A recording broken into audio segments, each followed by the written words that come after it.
Joining us now first, more on our top story. We start tonight with our radio talk show host, syndicated host, Larry Elder Friend. Let me start with the shutdown and the president. The president has invited the Democrats day after day to come and negotiate, to talk about what is life and death at the border and talk about the government shutdown. They never go. They don't want to negotiate. Well, I think the president acted in the right way today. Well, I agree. And Sean, here's what gets me about this whole thing. Nancy Pelosi, of all people, ought to understand the position that Donald Trump is in. He made a campaign promise, not just a campaign promise, but a promise that he believes makes the country better. Similarly, 2008, Barack Obama runs. One of his signature promises was health care reform, which eventually became Obamacare. But it was unpopular as he was prosecuting the case. And to the point where Massachusetts Democrats lost the so-called Ted Kennedy seat to Scott Brown. They were demoralized, Sean. They were crushed. Rahm Emanuel wanted to pull the whole thing. The person that bucked Obama up that said, go big or go home, was Nancy Pelosi. She said, you made a signature promise. You need to fulfill it. And Donald Trump made a promise. He's trying to do the same thing to fulfill a campaign promise that he made, that he now also believes will improve the country's security, make the country better. It's 90% of the heroin coming across that border into this country.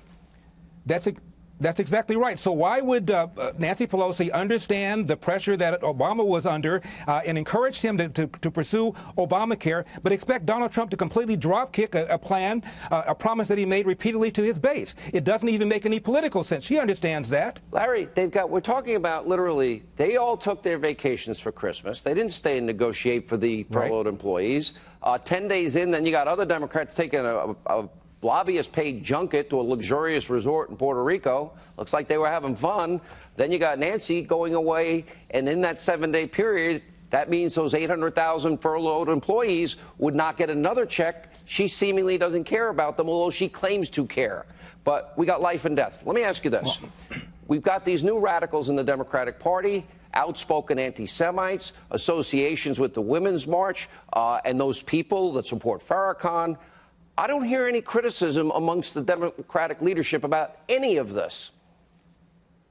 No, and you won't. And it gets even worse, John. Al Sharpton, who's a friend and associate of Farrakhan, is being visited by many of these prospective presidential candidates. Bloomberg, Cory Booker, Elizabeth Warren, Gillibrand have all met with him or plan on meeting with him. Al Sharpton, has not renounced his friendship with Farrakhan, has not renounced the anti-Semitic comments that you've just now played. By the way, you mentioned Steny Hoyer, the House Majority Leader. He also said that walls sometimes even work. So not only has he broken away from Nancy Pelosi a little bit, here he is acknowledging that walls, quote, sometimes work. I thought they didn't work. I thought they were inefficient. I thought they were a waste of money. Yeah, and I thought it was a manufactured crisis. Why wouldn't Nancy meet with angel moms and dads? She was in her office. They were outside her door. You know why she wouldn't meet. What's she going to say? She even said about I'm the sorry death for your of loss. A police I'm officer so who was killed sorry. by... She said about a police officer who was killed, well, we don't live in a perfect world. Really? Whenever there's a mass shooting, the same people that say we don't live in a perfect world want to draft more laws to restrict the Second Amendment. In response, well, we don't live in a perfect world would not satisfy her when there's a mass shooting. But when a person is killed by an illegal alien, hey, stuff happens. We don't live in a perfect world. It's outrageous. I got to run. Larry, thank you for being with us. We'll have a lot more on this coming up during the show.